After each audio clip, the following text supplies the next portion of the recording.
Mag-iisang buwan na makakasanay na hindi nakausap ni Bunsoy si Rosalinda.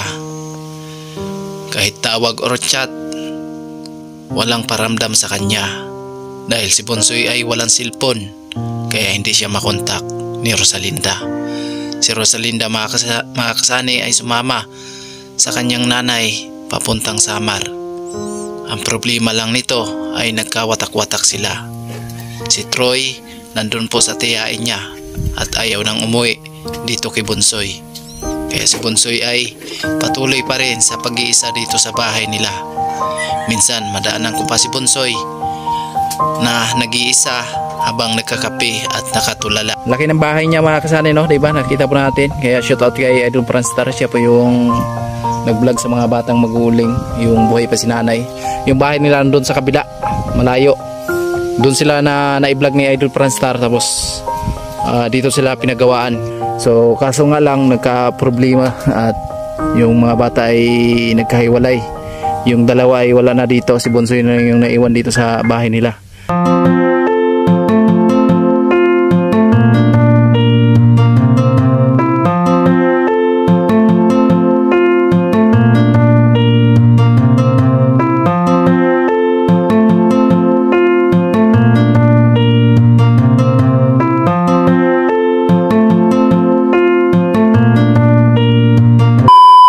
Good morning mga kasanay, welcome sa panibagong video na ating pagsasamahan ngayon. At sa araw na to, nandito tayo sa kay Bunsoy. So nag-update lang tayo dito mga kasanay at kumustahin lang natin si Bunsoy, no? Shoutout sa lahat ng minamahal nating viewers, lalo na sa susuporta pa lang, thank you very much. Ingat lang tayo palagi, lalo na ngayon sa panahon na to na panay ulan. So doble ingat lang tayo. Ayan, dito tayo sa abuhan. Uy! Soy, kumusta Soy? Okay lang. Kumusta man ang pinakatisoy? Kasi sudanin mo Soy, ginagluto man ka. Na, mais na. Mais? Daw, patanaw daw. Atag na dito na. Grabe, lupit mga kasari. May mais pala si Bunsoy. Tingnan natin mga kasari kasi mais daw. Sabi ni Bunsoy, gluto pala si Bunsoy ng mais. Binigay daw sa kanya. Uy, mais talaga. Grabe si Bunsoy. Sarap ng panin Bunsoy merienda. Yeah. Kumusta Soy? Okay lang. Okay lang. Basta okay lang nawagag manok. Wow, imong manok? Asa na imong manok day? Awas ito. Asa mo to? Dako na? Dako na. Ay, nawala daw yung manok niya mga kasanay. Basta pulutan na to imong manok. Ay. Menuna. Anad to? Dito siya ilahad. Ano daw pa ito? Ibuyan po siguro nimo karong Why? bago nimong palit. Kaya Pila ka adlaw nimo higot? tulo na kaadlaw. Tulo ka adlaw. Gito na tong pagpalit nimo. Oo. Yung gibuhian nimo diri wala mo. Pagbuhi nimo wa na muli. Wa man tra ko buhi. Yun sa man nimo. Ako lang gigot dai. Yun wa. Nawa. Sa gabi na wa. Goy. Pagmatara ko sa buntag. Basi gikuha to dra. Kisa ba imong suspect? Ambot na. Basi imong barkada rapod. Kaya Giunay ka ba? Giunay kasi imong barkada, gipulutan to. Gipulutan to Soy. pulutan mo. Ha? Pulutan mo to. So, yan unsa man to gipalit nimo to? Palit na. Ay patugiarsan. Giharsan to nimo? Pila man ang kuan? Isa lang kadlaw. Sa kadlaw sa kadlaw pagkaras. Ipakdiyaw po ito na pa. Okay nimo? Di butang na to sa 500. Manukol na to. Ha? Manukol na tong manok nimo. Ayab no ko na. Kaguwang na di ay. Na to sa 500. Ay makasana yung manok ni Bunsoy, nakaw daw. Kalisayo na ulo. Asa nimo gigot? Ilang na rin ba? Asa nimo gigot diri lang? Dito. Dito. Dito po nimo gigot sa agihanan. Asa? Dito ba? Dito mo po nimo gigot sa agihanan. Draw. Asa? Diri lang? Naman na kahoy draw. Dito niya tinali mo sa yung manok niya ay nawala. Tinarabawan niya ng pagtabas isang araw. So nawala na yung manok ni Bunsoy. Kasi gikaon na yung iro. Ayab. Rakaon mo na yung iro kuno. Kanding.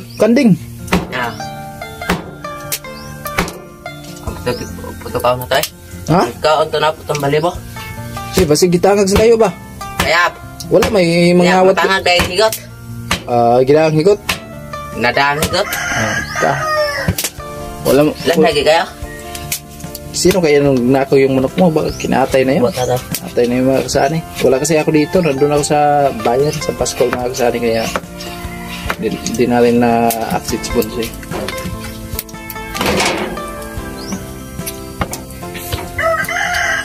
So walang trabaho si Bonsoy. Natsambahan natin dito sa bahay niya.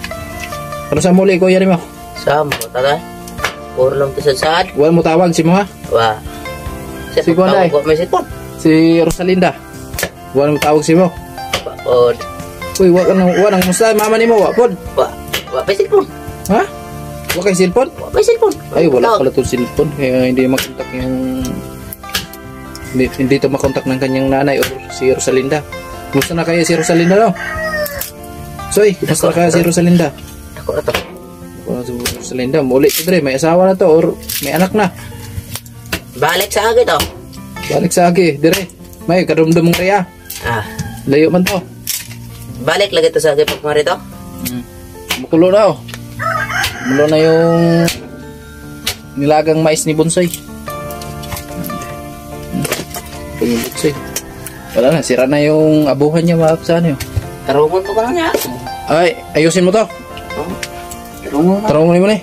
Mga trabaho. Awa kay trabaho, pandayin pala ni Bonsoy ito. Ayusin niya daw ito mga kapsaan kasi wala naman daw siyang ginagawa. Ayusin niya yung abuhan niya.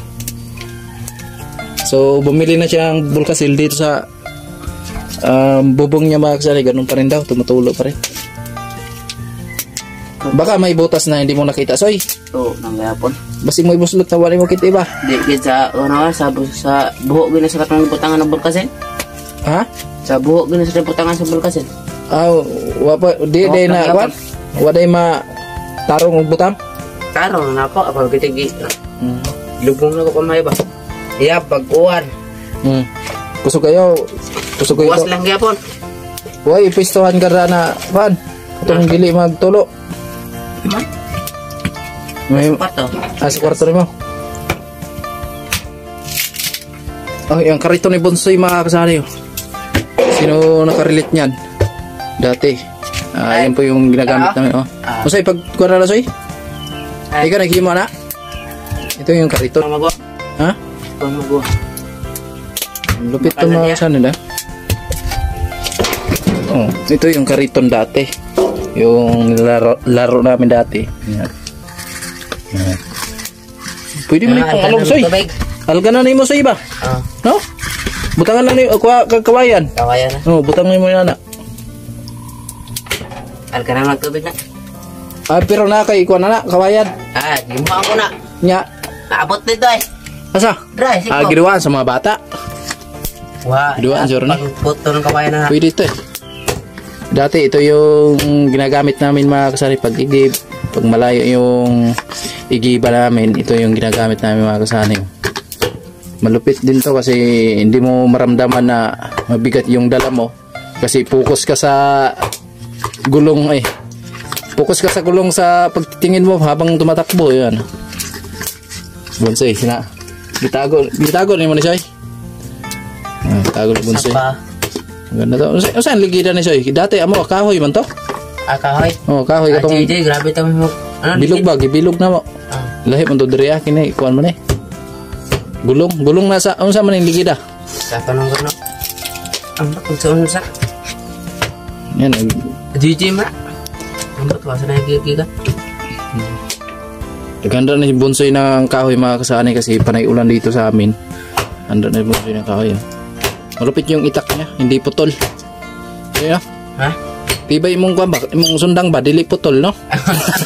Putol na gari eh. Putol eh. Ang motor bilis. Oo. Diba? Lupit yung mga Bonsoy ah. Wala pa hinog yung langka, Soy. Mga kasama, maraming bunga yung langka niya, wala pang hinog. So, yung yung nakaraang araw, nagkuha ako ng isang piraso dyan.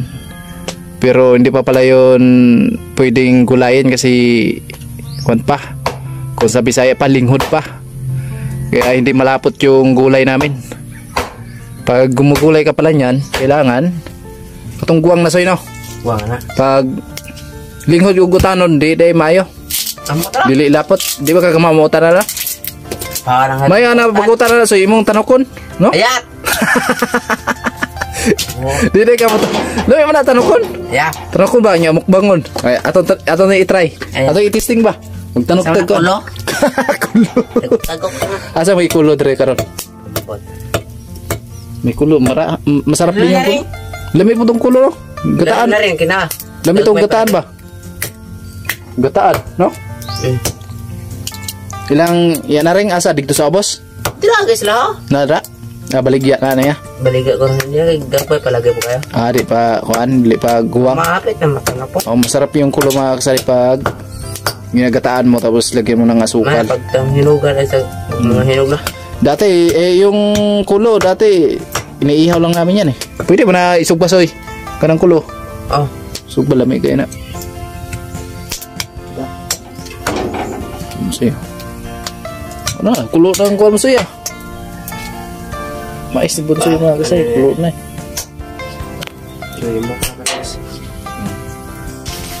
At ito yung CR nila ni Bunsoy mga kasay. Yan. Kwarto ni Rosalinda. Kaso lang wala na dito si Rosalinda eh. Tapos si Troy.